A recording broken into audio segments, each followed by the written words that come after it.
ولقد آتينا لقمان الحكمة أن اشكر لله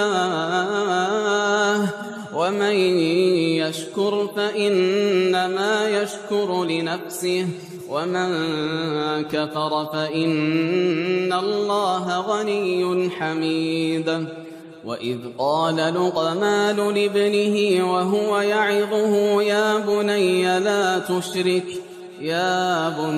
لا تشرك بالله إن الشرك لظلم عظيم.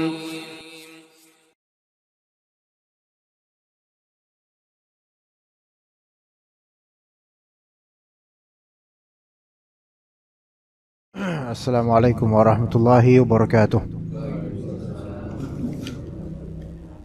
Innal hamdalillah nahmaduhu wa nasta'inuhu wa nastaghfiruh wa na'udzu billahi min shururi anfusina wa sayyiati a'malina. May yahdihillahu fala mudilla lahu wa may yudlil fala hadiya lahu. Asyhadu an la ilaha illallah wahdahu la syarika lahu wa asyhadu anna Muhammadan 'abduhu wa rasuluhu la nabiyya ba'dahu. Ya ayyuhalladzina amanu taqullaha haqqa tuqatih wa la tamutunna illa wa antum muslimun. Fa inna asdaqal hadits kitabullah wa khairal hadi hadi Muhammadin sallallahu alaihi wasallam wa syarral umuri muhdatsatuha wa kullu muhdatsatin bid'ah wa kullu bid'atin dhalalah wa kullu dhalalatin finnar. Amma ba'd. Para saudara sekalian, para bapak, para ibu dan saudara kerabat sekalian rahimani wa rahimakumullah.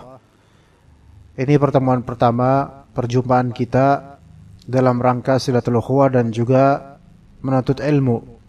Yang di sini saya yang tentu fakir dan butuh akan nasihat diamanatkan untuk memberikan tausiah dengan tema yang diamanahkan, yaitu tema tentang birrul walidain, dan saya lebih spesifikkan dengan judul berbakti sebelum dan sesudah wafatnya, yang mana tema ini akan selalu relevan terhadap setiap insan, khususnya muslim yang beriman.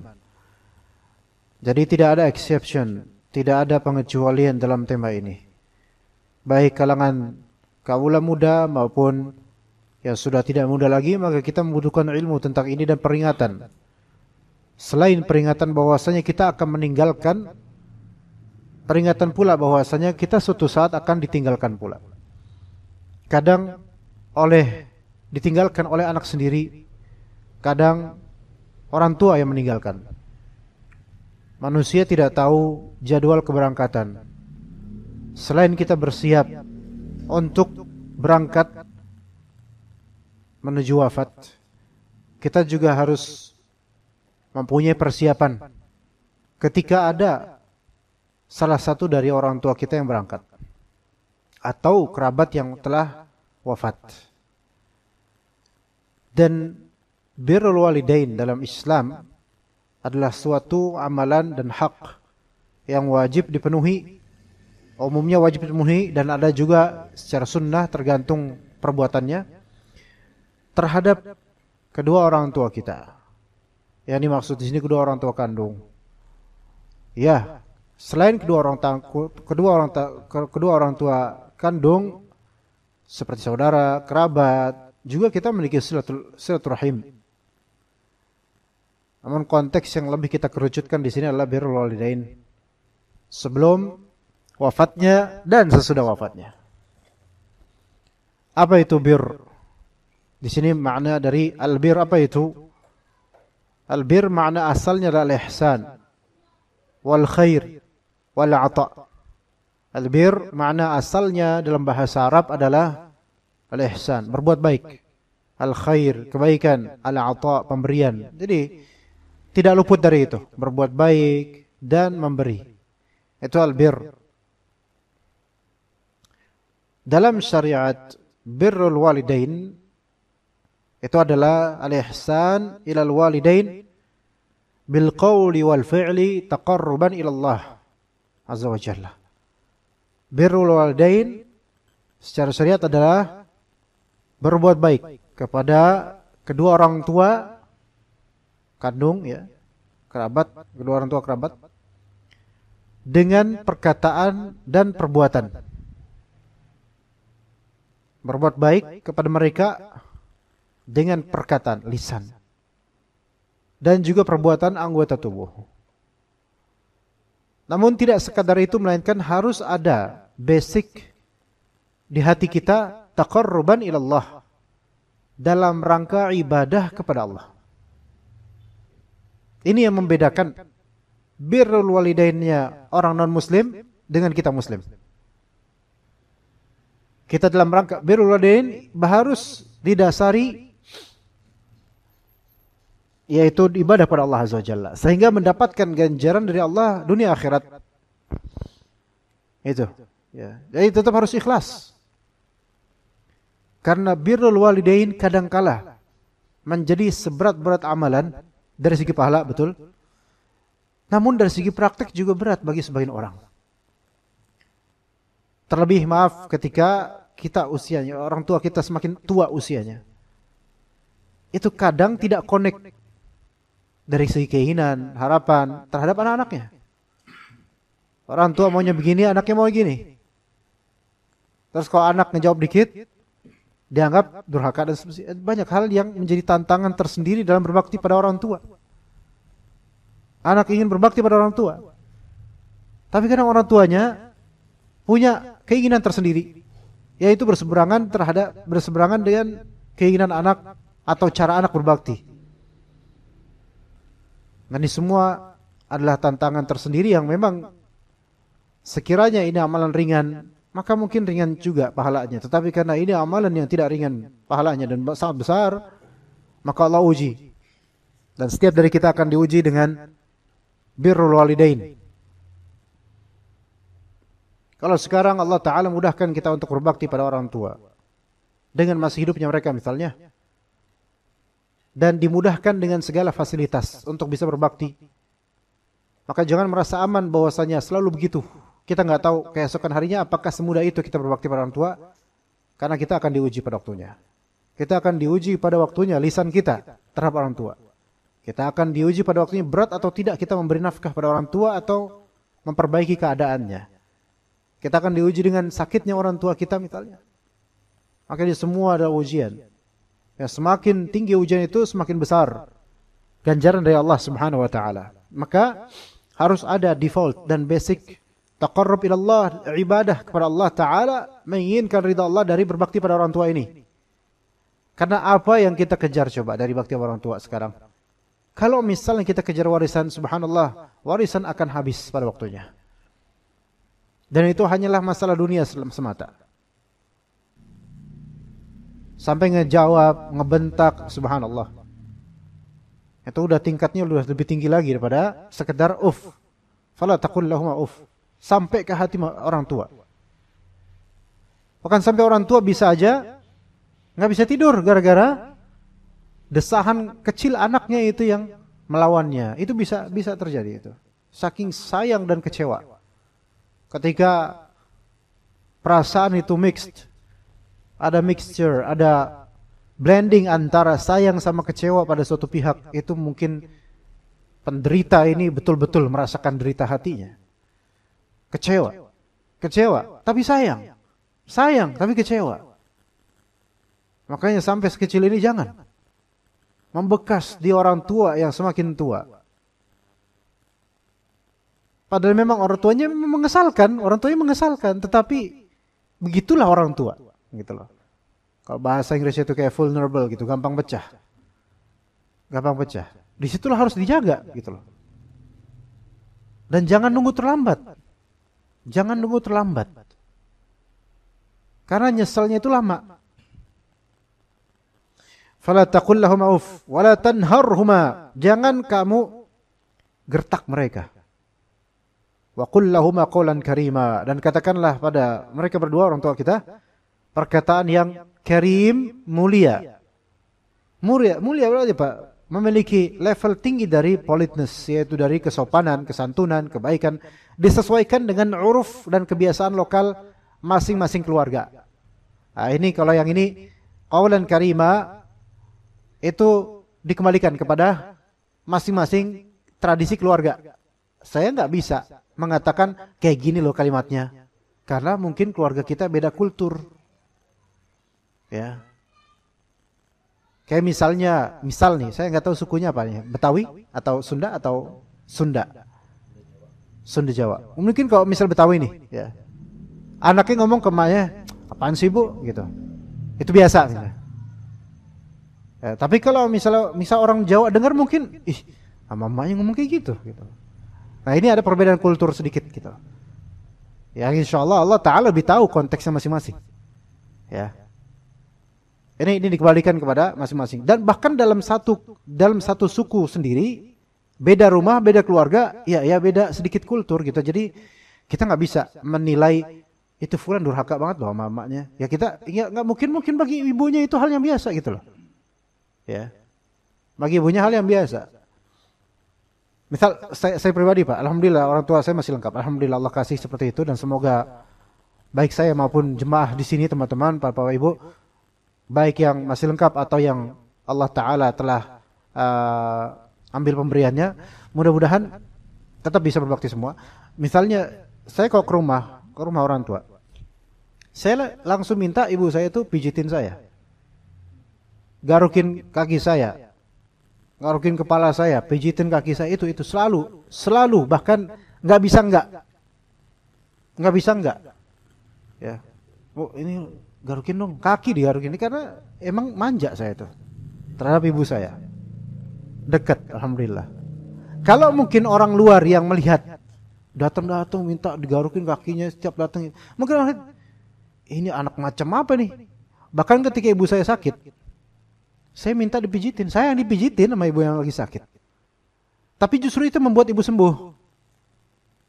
Dan kita yang tahu gitu loh. Mungkin kalau keluarga yang lihat, subhanallah tuh anak udah ustadz, kurang ajar sama orang tua. Mungkin memfonis seperti itu karena apa? Ini nggak biasa di keluarga lain.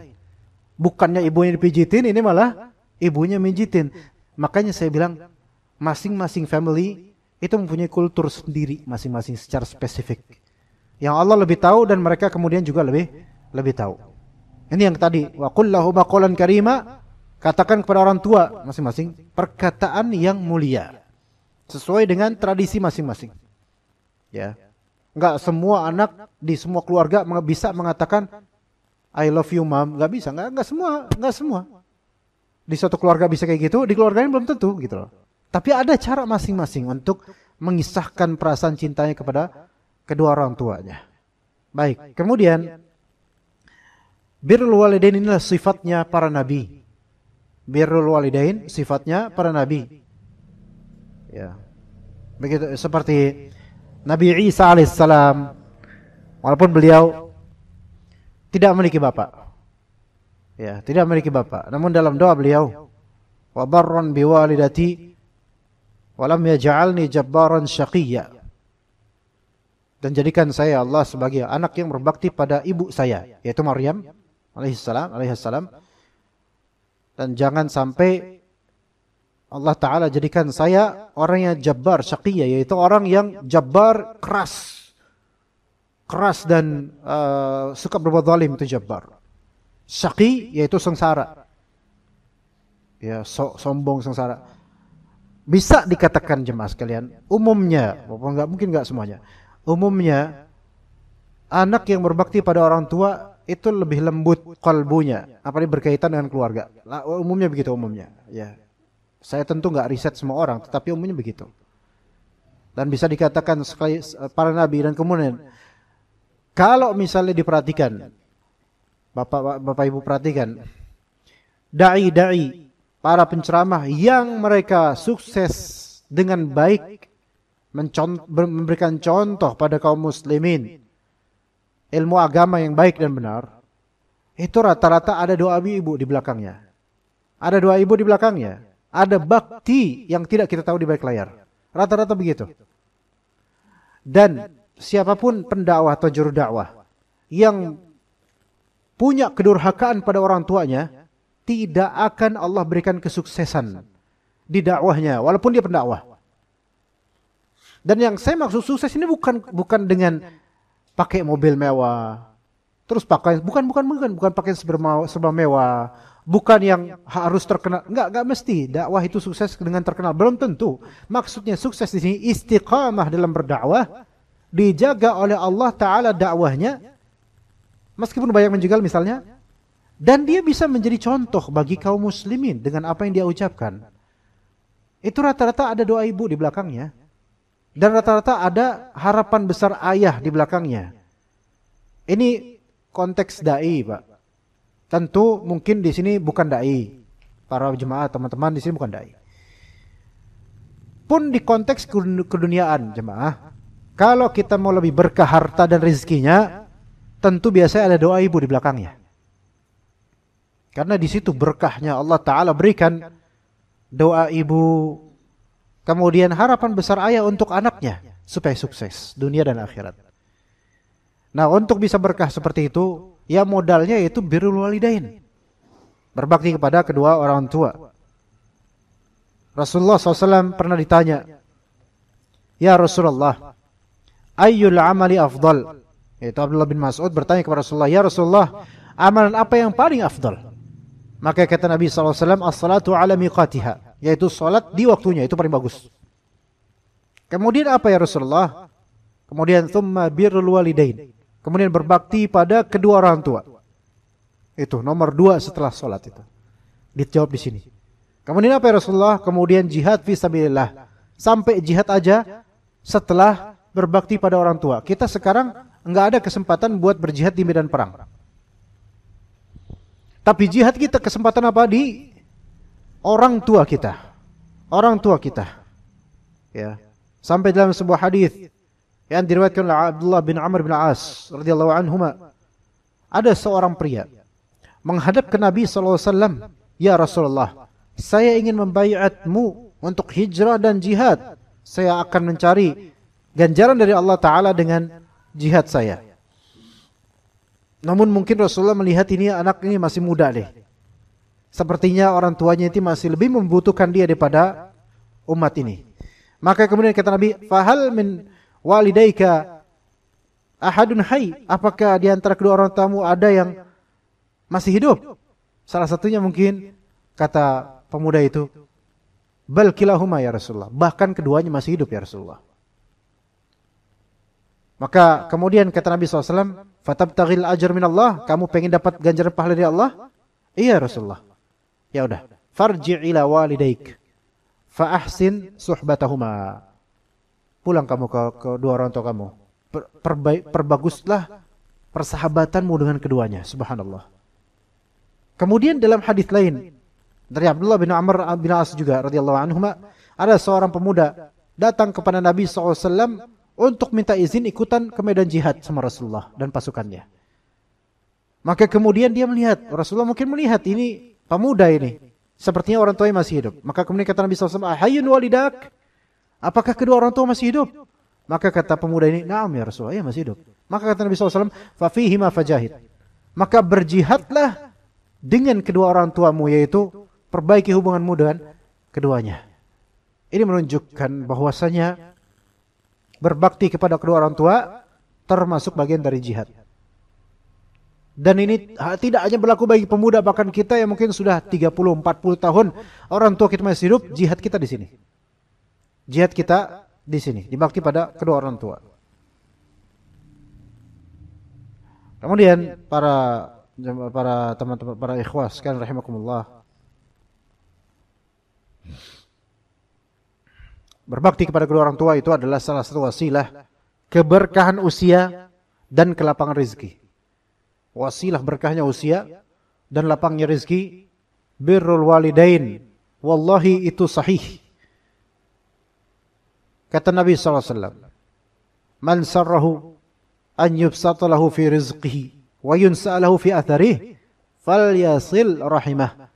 Barang siapa yang kepingin dilapangkan rezekinya dan diberkati usianya, dipanjangkan usia, diberkati usianya, maka hendaklah dia silaturahim, dan silaturahim yang paling tinggi levelnya adalah birrul walidain. Birrul walidain.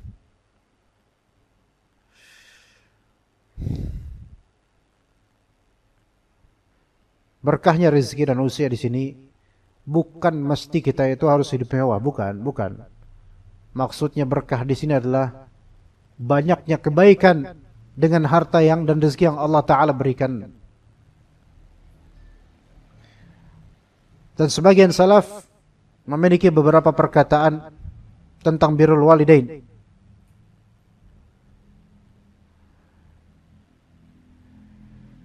Ada seorang yang pernah membunuh orang lain. Namun ketika itu tidak diberi hukum qisas. Maka orang tersebut merasa sangat bersalah. Maka dia bertanya kepada Abdullah bin Abbas radhiyallahu anhuma. Gimana ya Ibnu Abbas? Saya ini udah bunuh orang. Dosa saya besar banget ini. Maka Abdullah bin Abbas mengatakan, apakah ibumu masih hidup? Atau orang tua masih hidup? Kata dia, iya ya, wah Ibnu Abbas. Ya udah kamu pulang, berbakti sama orang tua kamu. Insyaallah dihapuskan dosa-dosamu.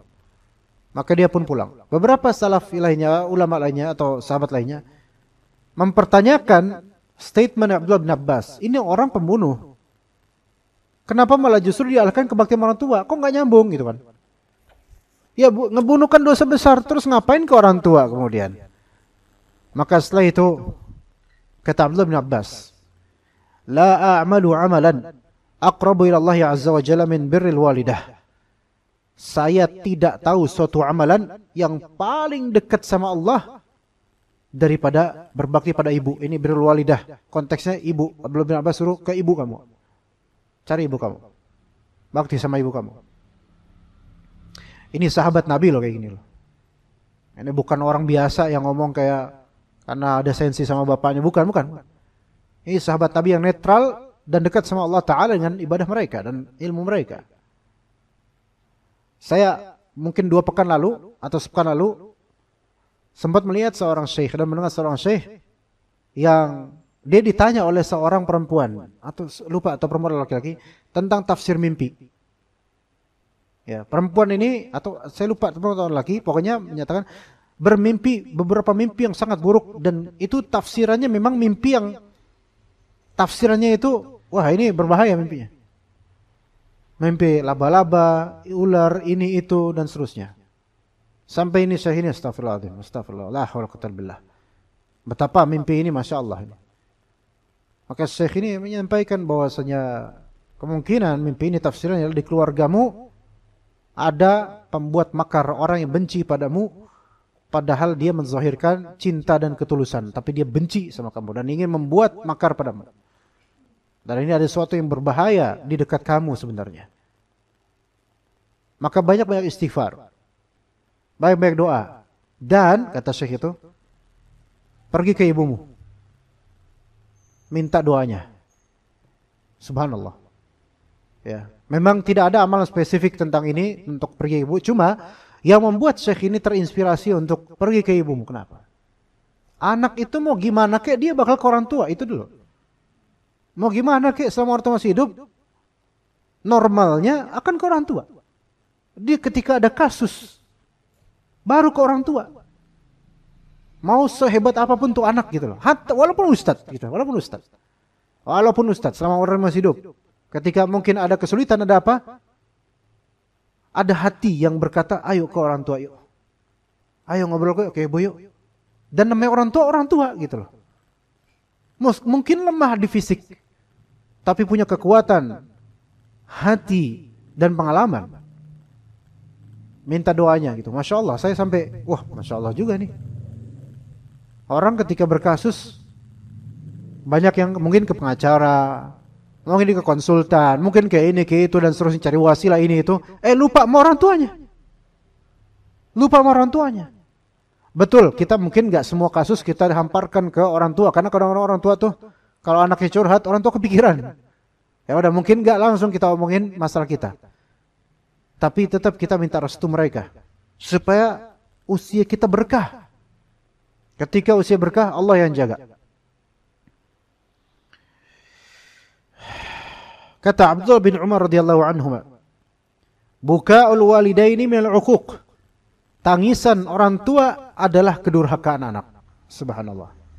tangisan. Kalau kita bisa sampai membuat orang tua kita nangis sedih, itu menandakan kita durhaka sama dia. Bukan nangis gembira ya, bukan nangis terharu, nangis sedih karena kelakuan anak. Durhaka itu. Walaupun kita nggak ada maksud durhaka, hindari air mata orang tua yang kecewa, hindari air mata orang tua yang kecewa. Karena itu akan berbahaya untuk kenyamanan hati kita, nggak tentram, nggak enak rumah kita, nggak enak keluarga kita. Ke orang tua kita udah menitikkan air mata kekecewaan. Para ikhwan sekalian rahimani wa rahimakumullah, tentu berbakti kepada orang tua ketika masih hidup maklum. Ya, semua tahu, apalagi terhadap ibu.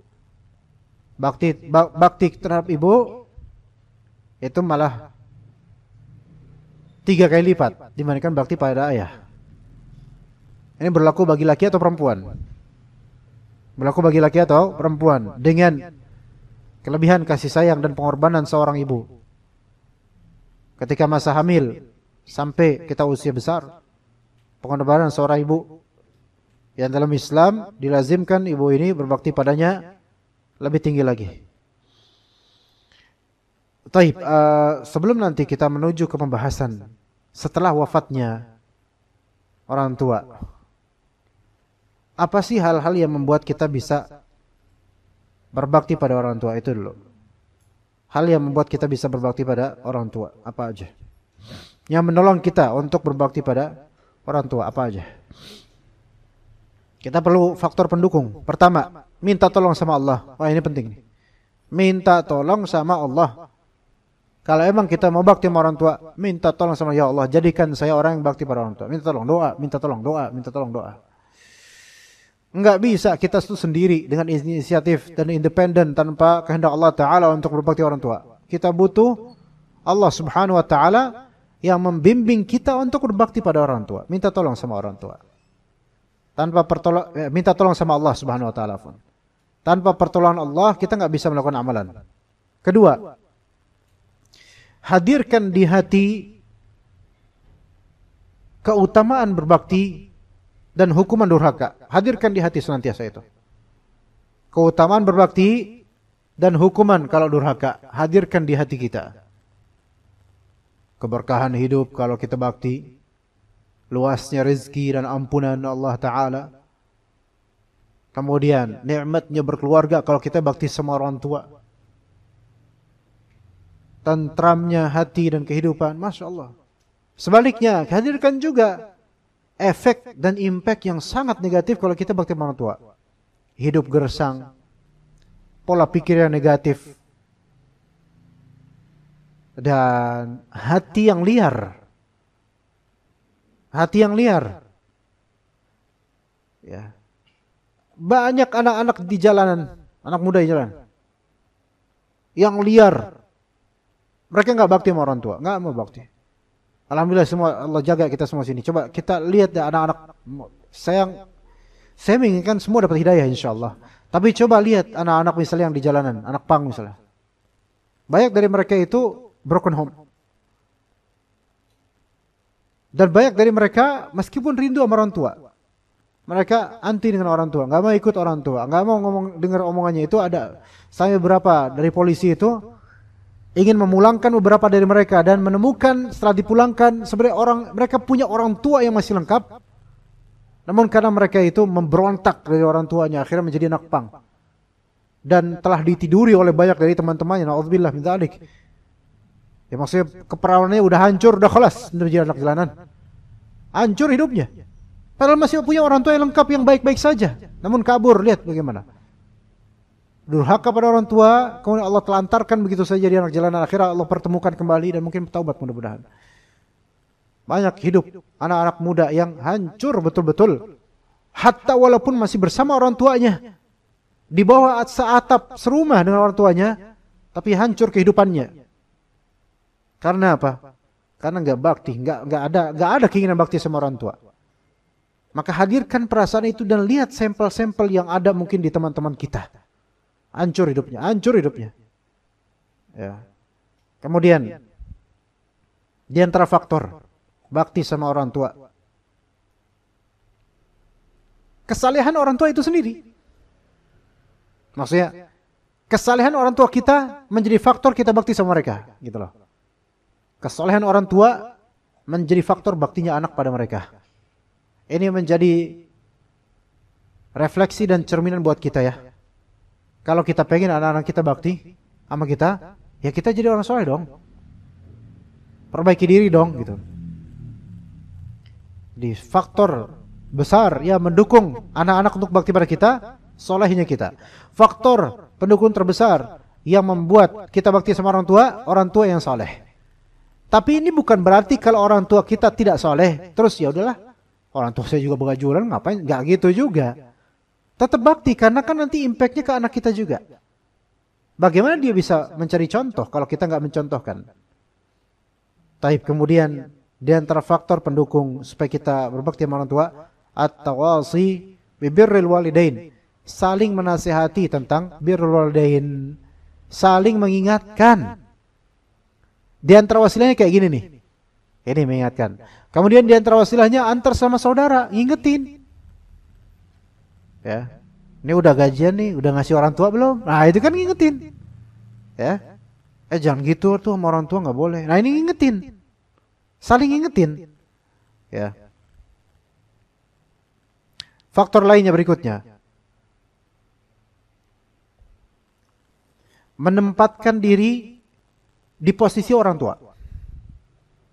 Faktor menempatkan diri di posisi orang tua.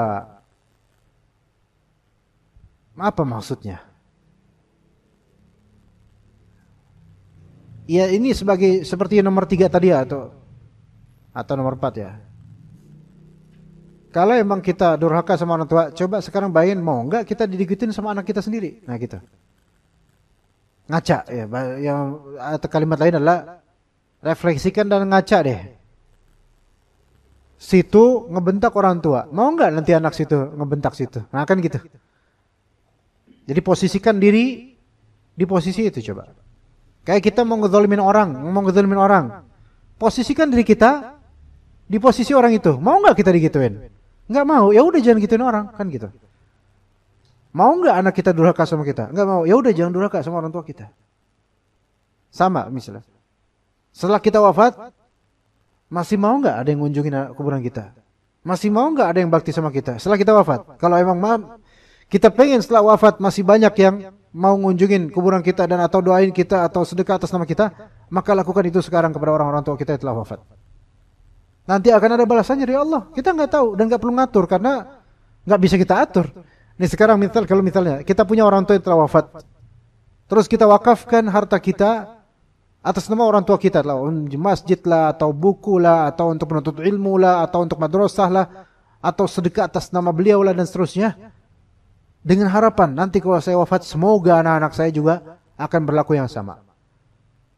Coba tempatkan kayak gitu sehingga memotivasi kita. Coba kalau misalnya kita nanti jadi mayit seperti orang tua kita sekarang, kalau kita mau anak-anak kita itu berbakti pada kita, maka kita berbakti pada orang tua yang telah wafat. Tempatkan seperti itu. Tempatkan seperti itu. Ya. Dan kemudian di antara yang memotivasi adalah membaca sirah dan perjalanan para ahli bakti terlebih dahulu di dahulu kala, yaitu orang-orang yang berbakti pada orang tuanya. Atau kalau kita misal punya teman yang dia bakti banget sama orang tuanya dan kita ngelihat berkah hidupnya, itu jadikan salah satu patokan juga. Fulan Masya Allah berhasil ya hidupnya, walaupun gak kaya-kaya amat tapi hidupnya tuh nyaman, enak, tentram, kayaknya gak ada masalah gitu loh. Ternyata kunci bakti sama orang tua. Jadikan itu sebagai salah satu pendukung kita untuk berbakti pada kedua orang tua. Taib. Kemudian para keluarga sekalian rahimakumullah, bagaimana caranya birrul walidain setelah wafatnya? Nah, ini penting banget ini. Sebagian orang mereka menyangka bahwasanya iya betul kalau misalnya itu wafat berarti sudah tertutup bagian pintu surga salah satunya. Oke. Tetapi bukan berarti tertutup secara total. Terus nggak ada nggak ada kesempatan berikutnya untuk berbakti. Nggak gitu. Kita akan menyebutkan beberapa poin yang sangat penting yang saya harap semua dari kita mengamalkannya. Ini berlaku untuk orang tua kandung maupun untuk kakek, nenek, atau untuk paman, bibi dari orang-orang tua kita. Ya, semua bisa insya Allah. Termasuk bakti, tapi yang paling top yaitu orang tua kandung kita tentunya. Bisa ini amal-amal digunakan untuk selain dari mereka yang telah wafat dari keluarga kita, tapi yang paling bagusnya tentu kepada kedua orang tua kita kandung. Ya. Yang pertama, istighfar untuk mereka, para mayit. Memintakan ampun untuk para mayit ini. Istighfar untuk para mayit ini. Nabi SAW pernah mengatakan, Inna Allah azza wa jalla la yarfa'u darajata lil 'abdi salihi fil jannah. Allah Ta'ala, dalam satu konteks Allah Ta'ala mengangkat derajat seorang pria ketika itu pas lagi di surga, diangkat derajatnya. Dia soleh tapi terangkat banget derajatnya. Dan hamba ini, bapak ini, itu heran. Kok saya setinggi ini? Perasaan saya dulu biasa-biasa aja solehnya. Dia sampai bilang, Ya Rob, anna li hadhihi. Ya Rob, kok saya bisa segini tingginya? Apa dikatakan oleh Allah? Bistighfari waladika lak.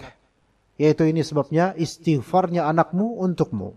Jadi setelah wafatnya dulu, itu anaknya itu suka Rabbi firli wali walidayya, ya Allah ampuni kedua orang tua saya, ya Allah ampuni bapak saya, ampuni ibu saya. Rajin tiap hari. Kalau kita pikirkan Pak, Bu ya. Coba siapa lagi yang bakal kayak gitu? Selain anak-anak kita. Coba siapa? Sepupu. Lupa, kemungkinan lupa Pak. Ponakan belum tentu. Cucu juga belum tentu juga. Cucu fokus doain orang tuanya. Coba gimana? Anak kita Pak. Makanya kata sebagian ulama, anak itu usia kedua kita setelah wafat kita. Kita wafat masih menyisakan istighfarnya anak. Tapi anak yang istighfar untuk orang tuanya itu biasanya anak yang membakti. Anak yang membakti. Ya anak durhaka jarang, malas, kadang-kadang malas. Pas orang tua lagi hidup malas doain. Yang udah mati ya syukurin, malah justru naudzubillah min dzalik. Ya. Nah, sekarang kita istighfar untuk orang tua kita setelah wafatnya mereka. Itu memberikan impact di akhiratnya nanti insyaallah. Ya. Dan hanya anak biasanya kayak gitu. Anak atau murid yang setia tuh biasanya kayak gitu. Biasanya. Tapi mungkin kita nggak punya murid. Yang kita punya anak. Anak lah yang akan doain setelah sholatnya. Anak yang akan doain di sujudnya. Di tasyahud akhirnya. Di sepertiga malamnya. Teringat ibunya yang telah wafat. Teringat bapaknya yang telah wafat. Teringat orang-orang tua dari kalangan keluarganya yang telah wafat meninggalkan. Teringat kebaikan mereka, jasa mereka. Coba kita ingat jasa orang tua kita, para bapak ibu. Kita waktu dulu masih kecil aja, kita ingat loh, orang yang berbuat baik sama kita, padahal bukan orang tua. Saya aja waktu kelas 1 SD, mungkin ini cerita bapak-bapak teman-teman juga punya cerita sendiri masing-masing. Sampai waktu saya jalan kaki menuju sekolah, saya sekolah SD di SDN 03 Rawajati pagi dulu, di daerah Kalibata. Saya kan lahiran situ. Itu sekolah, ibu saya ngomong ke saya, kalau kamu takut di jalan, kamu bilang bismillah, minta tolong sama Allah. Itu yang ibu sampai sekarang itu, udah puluhan tahun lalu masih saya ingat itu. Perkataan ibu saya. Dan kemudian di jalan di pasar kaget, sampai mungkin jalanan, cuman jalan kayak depan gini Pak, maksudnya motor nggak, ya namanya zaman dulu kan nggak banyak, tapi kan itu pasar gitu ya, kadang ada lalu lalang mobil kecil-kecil gitu. Itu akhirnya tiba-tiba ada orang tua, namanya mungkin ketika itu disebut Bang Ibung, namanya Ibung Betawi, dipanggilnya Bang Ibung. Itu nawarin, dia tahu saya anak siapa gitu. Mau nyebrang? Iya gitu. Dituntun sama dia. Udah, sampai saya nyebrang, padahal itu sebenarnya nggak bakal ketabrak juga, nggak bakal. Cuman momentum itu kecil gitu loh. Sesuatu yang simple, kecil, sederhana. Mungkin kadang bagi orang itu not worth it lah untuk diingat gitu. Tapi sampai puluhan tahun saya masih ingat. Kebaikan orang tua saya bilang, kalau kamu takut di jalan, baca bismillah, minta tolong sama Allah, nanti akan Allah tolong. Terus orang tua ini Bang Ibung yang sekarang udah nggak, ya udah wafat lah, udah ketika itu aja udah tua banget, tapi sekarang gitu, udah nggak, bukan tua lagi mainnya, udah kuburan gitu kan, udah wafat gitu kan. Itu masih teringat di benak saya. Ya. Sekarang coba kita kita kompilasin hidup kita. Orang tua kita udah berikan apa aja kita, udah uncountable, nggak terhitung lagi. Maka doa kita harus nggak terhitung lagi dong. Istighfar kita untuk mereka yang telah wafat, nggak terhitung lagi udah. Kunjungi kuburnya, bukan hanya untuk mengenang, jangan nangis, nggak usah banyak nangis, nggak boleh malah, nggak usah nangis. Yang lebih penting itu bukan tangisan, bahkan tangis itu bisa memperburuk keadaan orang tua di kubur, nggak usah. Ya itu apa? Doakan yang terbaik, istighfar untuk mereka. Taib, itu yang pertama. Yang kedua yaitu doakan. Ya, yang pertama istighfar, yang kedua doakan. Doa apa? Doa apapun yang baik untuk alam kuburnya dan alam akhiratnya. Nabi SAW mengatakan, "Idza mata ibnu Adam in qata'a amaluhu illa min thalath." Jika mati anak Adam, maka terputus amalannya kecuali 3. Yaitu yang pertama, ilmin yuntafa'u bih. Ilmu yang dimanfaatkan. Tapi bukan itu yang kita bahas. Kemudian yang kedua, sedekah jariyah, sedekah yang mengalir pahalanya. Yang ketiga, waladin salihin yad'ulah, anak soleh yang mendoakan kebaikan buat orang tuanya. Itu setelah wafat orang tuanya. Dan Rasulullah walad salih, anak yang soleh mendoakan orang tuanya setelah wafatnya. Memang kita banyak dosa, Pak, Bu. Ya. Mau nggak jadi anak yang soleh? Kalau mau, doain orang tua. Allah akan bentuk kita semakin soleh insya Allah. Kalau kita ngerasa ini berlumuran kesalahan dan dosa, kita pengen keluar dari jerat-jerat maksiat itu. Cara di antara cara yang ampuh untuk membuat kita cepat taubat adalah mendoakan orang tua kita yang telah wafat. Itu akan Allah bentuk kemudian kita menjadi pribadi yang lebih baik insyaallah taala. Taib, itu doain kebaikan buat mereka yang telah wafat. Yang ketiga, membayarkan hutang mereka jika ada. Membayarkan hutang mereka jika ada. Kata Nabi SAW, nafsul mu'mini mu'allaqatun bidainihi hatta yuqda anhu. Jiwa seorang beriman itu akan tetap tergantung dengan hutangnya sampai ditunaikan hutangnya. Tapi ini bukan berarti nanti ada arwah penasaran karena punya hutang. Enggak. Itu khurafat, itu jangan percaya, itu jin korin itu mah. Itu setan itu. Ya, dia punya utang, orang tua ini punya utang sama tetangga.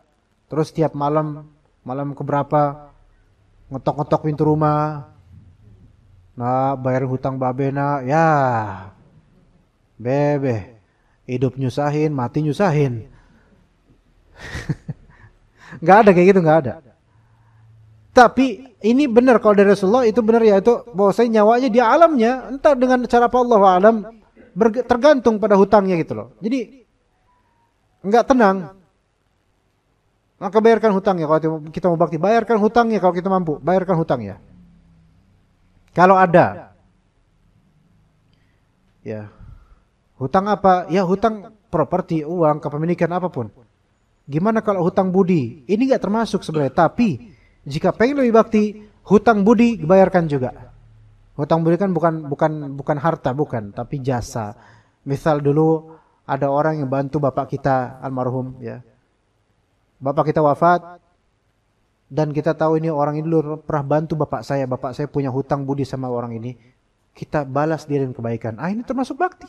Memang ini bukan hutang yang dimaksud di hadis.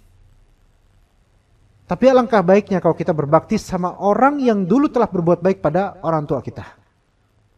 Sehingga apa sih impactnya? Impactnya adalah orang itu, dia akan, wah ini anaknya dia nih, wah Masya Allah anaknya almarhum. Ya Allah mudah-mudahan almarhum dirahmati Allah dah. Benar-benar anak bakti. Akhirnya didoakan, orang tua kita didoakan oleh orang-orang. Karena kebaikan kita. Taib, itu yang ketiga. Keempat, menunaikan nazar orang tua jika ada. Yaitu hutangnya orang tua kepada Allah. Dari segi nazar, yaitu hutang Orang tua misalnya bilang, saya bernazar akan puasa Senin Kemis kalau misalnya saya masih sehat di usia 70. Ternyata nggak kesampaian atau gimana, maka tunaikan. Atau bernazar saya bernazar akan menyembelih hewan kurban tahun depan. Saya bernazar, kata orang tua. Belum masuk tahun depan, wafat duluan. Tunaikan nazar itu. Itu baktinya kita. Kalau memang ada ya, kalau memang ada. Biasanya sih kalau orang Indonesia itu nggak biasa bernazar, biasanya nggak biasa bernazar. Taib, kemudian menunaikan kafarat. Ya, kafarat puasa, kafarat sumpah dan semisalnya kalau memang ada. Ya, kalau ini kata sebagian ulama tidak wajib. Tetapi alangkah baiknya dilakukan. Kafarat puasa misalnya. Ya, kalau memang nggak bisa dipuasain maka dengan kafarah lainnya, dengan yaitu penebus supaya sisa puasanya itu tertunaikan dengan memberikan fidyah dan semisalnya, ya. Tapi kalau emang nggak ada hutang puasa, ya udah nggak usah, nggak apa-apa. Kemudian yang terbakti yang keenam, menunaikan wasiatnya jika ada. Menunaikan wasiat jika ada. Misalnya sebelum wafat orang tua, calon almarhum, calon wafat itu udah berwasiat, tolong itu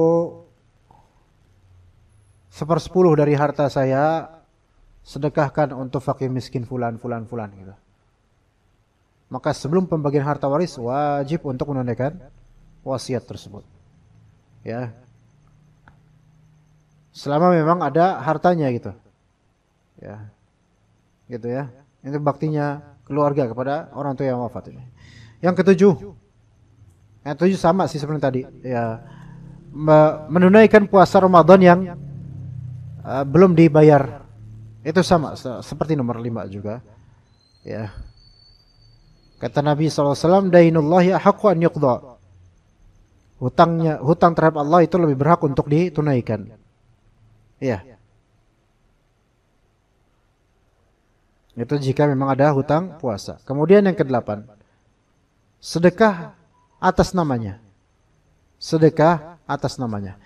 Ini terbagi menjadi 2. Imma sedekah, imma wakaf. Ya, sedekah atau wakaf atas namanya. Bedanya apa sedekah sama wakaf? Sedekah itu untuk hal-hal yang tidak permanen, artinya bisa dihabiskan. Adapun wakaf untuk hal-hal yang sifatnya permanen. Gimana, bisa paham Mbak? Beda sedekah sama wakaf. Sedekah itu pemberian pemberian dengan komoditi hal yang tidak permanen. Spend, yaitu bisa dihabiskan. Adapun wakaf itu memberikan sesuatu dengan komoditi yang permanen, materi yang permanen. Nih saya kasih contoh. Saya tanya ya. Misalnya kita ngasih ke fakir miskin uang 5 juta misal. Ini sedekah atau wakaf? Kenapa sedekah? Spend. Karena bakal habis. Gitu kan? Bisa dihabiskan untuk kebutuhannya. Taib. Kemudian misalnya saya berikan kepada jemaah masjid 2 galon air. Ini sedekah atau wakaf? Kenapa? Air bisa habis, nggak mungkin air jadi wakaf. Ini saya wakafkan air, berarti jangan dihabisin lah. Terus gimana dong? Kan gitu. Oke. Saya berikan 2 unit AC untuk masjid. Sedekah atau wakaf? Wakaf. Kenapa? Karena permanen. Iya, oke. Saya berikan, udah wakaf duluan ngomongnya, berarti udah selesai lah. Saya berikan 5 gelaran karpet untuk taman kanak-kanak TPA. Wakaf, karena dia tidak habis. Taib. Sekarang. Nih, saya bayarin token 2 bulan buat masjid. Wakaf atau sedekah? Sedekah, karena habis, ada limitnya ya. Gitu. Saya berikan 5 bohlam buat masjid. Wakaf, karena nggak habis. Gitu ya. Itu bedanya. Ya, itu nasib, Iya. Ya itu qadarullah gitu. Udah dikasih bola, pihak masjid DKM nggak dipakai. Nah ini ngeselin.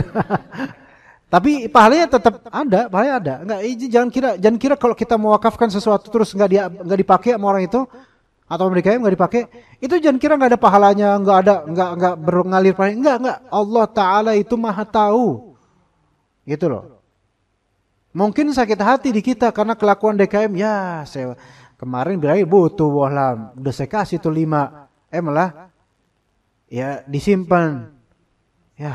Sakit hati sih, tapi jangan kecewa. Allah itu tahu mana yang terbaik buat hambanya, gitu ya. Gitu. Nah, kita bisa sedekah atau wakaf atas nama orang tua kita. Baik terucapkan di lisan namanya ataupun tidak, yang penting niatannya udah ada. Allah Maha tahu. Gitu. Kita boleh mengatakan ke pihak DKM misalnya, Pak Ketua DKM, ini saya wakafkan karpet 5 lembaran itu buat masjid atas nama almarhumah ibu saya. Boleh ngomong gitu, fadol. Supaya tahu boleh. Enggak ngomong juga enggak apa-apa. Pak udah ini Pak wakaf dalam hati, dia itu pahalanya buat almarhumah ibu saya misalnya. Maka itu udah sah, udah enggak masalah. Allah Taala catat itu sebagai wakaf. Nah, kita yang mewakafin dapat pahala enggak? Pahala wakaf buat orang tua. Tapi pahala bakti buat siapa? Ya buat kita, gitu. Ya kan? Dapat insyaallah. Kemudian seberapa? 9 masalah. 9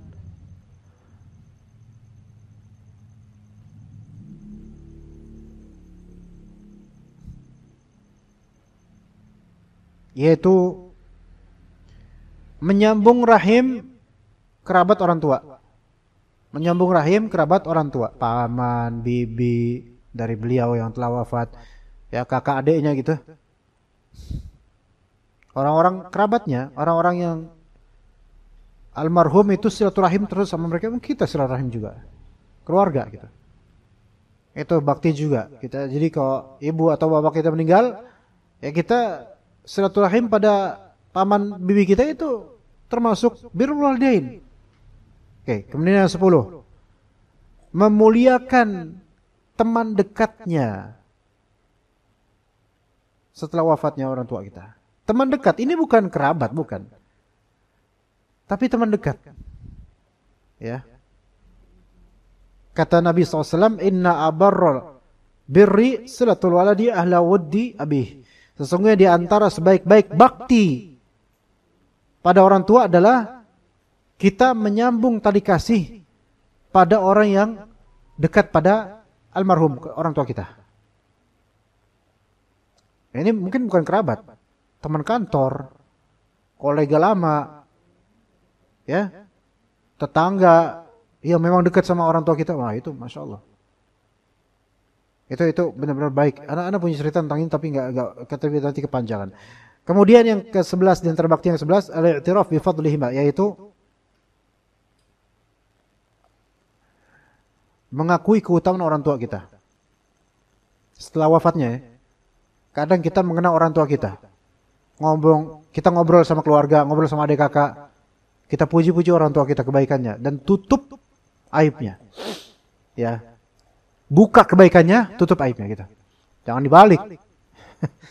Bro, dengar-dengar bokap lu kemarin mati. Iya, alhamdulillah mati. Dia dibongkar aibnya.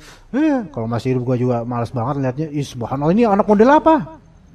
Setan aja sama orang tuanya gak kayak gini gitu kan. Ya, mungkin itu 11 terakhir insyaallah dari apa yang bisa kita lakukan setelah wafatnya orang tua kita. Dan mudah-mudahan itu bermanfaat untuk saya dan juga teman-teman sekalian. Barakallahu fikum jami'an. Untuk materi kita cukup sampai situ. Jika ada pertanyaan dipersilahkan. Sallallahu ala nabiyina Muhammad wa ala alihi wa sahbihi ajma'in. Maghrib itu saya ada kajian di daerah Mediterranean MRC itu. Cikunir. Ya, jadi makanya agak dekat. Cuman kalau mungkin pekan ke berapa? Kedua, kajian saya di Kaliabang agak jauhan. Jadi mungkin nanti agak majuan sedikit. Ya, nanti diobrolin lagi tentang berikutnya insyaallah ya. Ya begitu. Jika ada pertanyaan dari teman-teman sekalian, para saudara, dipersilahkan. Jika ada, fadhol. Barangkali ada yang mau bertanya, silakan. Hah? Ada Dari YouTube malah ada. Coba disebutin pertanyaan apa? Dari kita Syekh Anissa. Assalamualaikum Ustaz. Assalamualaikum warahmatullahi wabarakatuh. Semisal tadi Ustaz bilang kalau orang tua sudah menangis karena anak, berarti sang anak itu durhaka. Lantas bagaimana bila sebaliknya Ustaz? Karena seringkali banyak anak yang menangis dikarenakan orang tua. Bagaimana pandangan Ustaz? Saya nggak pandang apa-apa, kayak saya nggak tahu konteksnya apa. Ketika ngeliat anak nangis gara-gara orang tuanya, sebabnya apa kan saya nggak tahu. Coba apa sebabnya? Disebutin sebabnya apa? Kalau si anak menangis karena kelakuan orang tua mungkin. Gini, mungkin anak kadang kecewa sama orang tuanya. Tapi kekecewaannya karena dunia atau karena agama gitu loh. Kalau kecewaannya karena dunia seperti orang tua miskin, anaknya nangis, kenapa sih orang tua saya miskin amat? Itu ngapain situ nangis? Ya udah, itu qadar Allah. Dan udah itu udah dari takdir. Apa yang perlu ditangisi dengan kemiskinan orang tua gitu loh. Itu bukan nangis karena durhaka orang tua, bukan nangis karena pengen bakti atau enggak, ini nangis dunia, enggak ada nilai sama sekali. Nah, taib. Kemudian atau nangis karena orang tuanya ahli maksiat. Misalnya, orang tuanya ahli maksiat. Mungkin nangis karena apa? Kalau nangis karena malu, ini tetap nangis dunia. Misalnya, maaf nih, orang tuanya tukang judi. Ada ya, belakangan yang pertanyaan ke saya lewat WhatsApp itu, Ustaz gimana ya bapak saya itu suka ngejudi, tapi suka minta duit sama saya, itu gimana ya? Saya ngasih nggak gitu kan? Misal anak ini nangis gara-gara orang tuanya penjudi. Nangisnya karena apa nih dulu? Oke, iya karena orang tuanya penjudi. Oke, apakah nangisnya karena dia malu sama orang-orang, atau dia nangisnya karena khawatir akhirat bapaknya? Itu beda. Kalau nangisnya cuma karena malu sama orang-orang, ini nangis yang dunia. Nangis duniawi ini. Tapi kalau nangisnya karena khawatir, kenapa bapak saya gimana akhiratnya nanti? Ini baru nangis karena agama Allah Azza wa Jalla. Itu beda. Kalau nangis karena dunia, ini enggak mesti bakti. Tapi kalau nangis karena khawatir orang tuanya gimana nanti di akhirat, ini baru bakti. Gitu loh. Kayak misalnya, kita nangis, bapak kita atau ibu kita wafat, nangis. Kenapa nangis? Ya sedih aja. Nah, ini dunia. Dunia. Tapi kalau kita nangis karena, ya Allah, bagaimana akhiratnya? Semoga Allah mudahkan urusannya. Ya ini karena bakti. Itu bedanya, Pak. Ya, itu bedanya. Kecuali kalau nangisnya karena kasih sayang, maka ini kebaikan. Yang kata Nabi SAW ketika ada yang wafat dari anaknya, Rasulullah SAW kemudian berlinang air mata. Dan kata Abdul bin Auf atau lainnya, ya Rasulullah mahadha. Ya Rasulullah apa ini? Kok bisa keluar air mata engkau? Maka kata Nabi SAW, ini adalah rahmat yang Allah Ta'ala berikan pada hambanya. Karena kasih sayangnya pada anaknya atau keluarganya atau kerabatnya. Jadi tangisan itu ada beragam macam. Enggak semua tangisan itu sama. Sama niatannya, sama enggak, motivasinya beda-beda. Apa yang mendorong dia nangis? Kalau murni karena kasih sayang, ya maka wajar. Selama tidak menggaungkan kalimat atau meninggikan suara. Karena justru itu niyahah terlarang dan itu dosa besar. Terutama ibu-ibu, hati-hati ya. Nah, tapi kalau misalnya cuma berlinang air mata, sedikit sesenggukan yang ditahan-tahan karena sayang, maka ini adalah suatu kasih sayang Allah berikan pada hambanya. Enggak apa-apa ini. Cuman jangan keterlaluan. Sampai 7 tahun nangis terus enggak, jangan keterlaluan. Semua ada masanya, udah.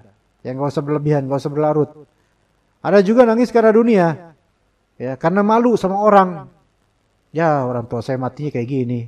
Gimana kata orang nangis? Menangisi bukan karena apa? Bukan karena sayang. Karena malu nanti gimana kata orang. Ini mah dunia ini mah. Ini mah melihat apa kata orang. Ya begitu ya. Taib, ada juga nangis karena orang tua durhaka sama anak. Ada. Orang tua mencaci anaknya, kemudian menghinakan anaknya, tidak mengajari anaknya agama. Ini nangis wajar. Ya, nangis wajar, nggak masalah ini insyaallah. Begitu ya.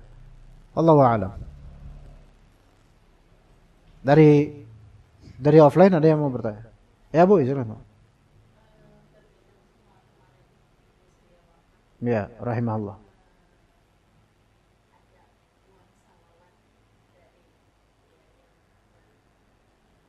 Uang apa tuh?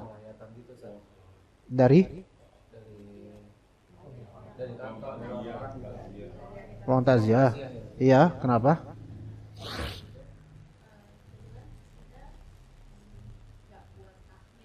Ya, ya, ya, alhamdulillah ya. Bismillah.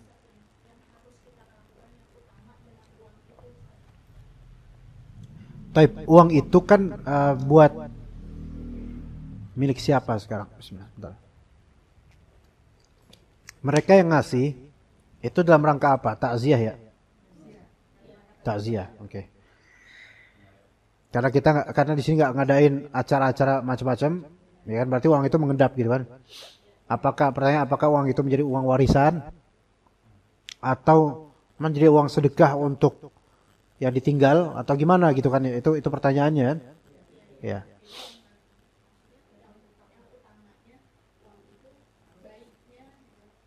Ya.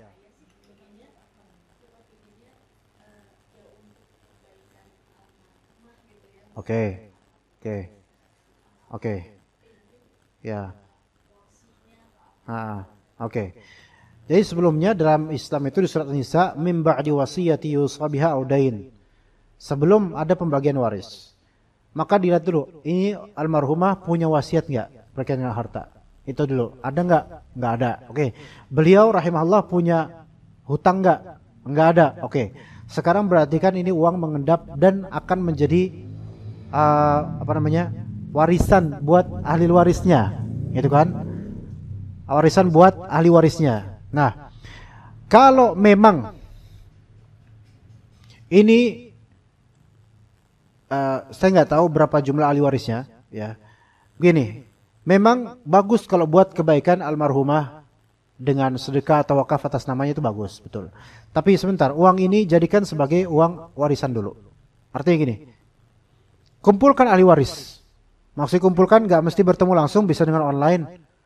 Dan hitung oleh pakarnya masing-masing berapa bagiannya. Itu digabungkan dengan semua dari yang diwariskan. Baik liquid, cair maupun tidak cair. Ditotalkan semua dan masing-masing harus mengetahui berapa sepernya gitu loh. Ya. Nah, ketika semua sudah tahu, maka mungkin kepala keluarga atau orang yang paling terhormat di antara ahli waris memberikan ide. Ini ada sekian juta hasil dari orang-orang takziah. Alangkah baiknya sekian juta ini yang memang termasuk uang kita juga, uang untuk ahli waris, untuk sama-sama kita setujui sebagai wakaf atau sedekah atas nama orang tua kita. Kalau semua setuju, harus semua setuju dari ahli waris. Yang bukan ahli waris itu nggak usah diajak rundingan. Kalau semua ahli waris yang memang masing-masing pasti dapat jatah setuju, kecuali yang baligh, yang belum bukan yang belum baligh, yang belum usia tamyiz, belum cakap, belum mungkin 6 tahun, ya, itu nggak ada, oke. Jadi semua yang dewasa ini, oke, setuju. Misalnya dari dikumpulkan ada 5 juta misalnya. Ya ada 5 juta itu kan punya kita semua nih. Masing-masing ada porsinya nih dari sini semua. Setuju bagian ini kita relakan untuk wakaf atau sedekah. Itu harus didiskusiin sama semua member ahli waris yang memang berhak mendapatkan. Kalau semuanya oke, bismillah, lanjut. Kalau ada satu keberatan, maka enggak boleh lanjut. Walaupun satu orang doang. Kecuali jika ada yang mau memberikan charity atau menderma, udah jatah kamu saya yang ganti, gitu. Paham nggak, Bu? Dari 5 juta itu, si fulan ini dapat sepersekian, misalnya dia dapat mungkin dari 5 juta ini dia dapat 500 ribu misalnya. Enggak, saya tetap mau dapat jatah saya nggak mau jadi wakaf. Itu hak dia, nggak apa-apa. Dia ngomong gitu nggak apa-apa. Bukan berarti dia durhaka, enggak, itu hak dia, nggak apa-apa. Supaya ini fix, ya udah.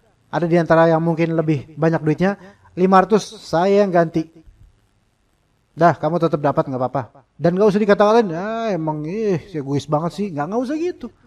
Ini hak dia. Ya, bagi yang mau menerima ada, saya ganti 500 ribu. Oke, klop 5 juta.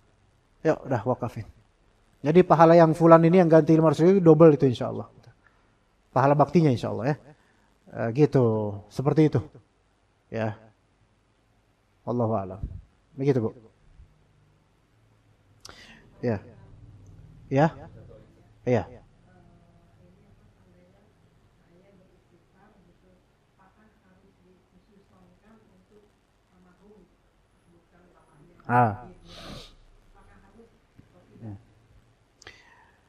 Pakai bahasa Indonesia atau pakai bahasa Arab? Ibu bilang, ya Allah ampunilah beliau. Dengan niatan, ya beliau yang ibu maksud, beliau gitu. Itu Allah sudah tahu.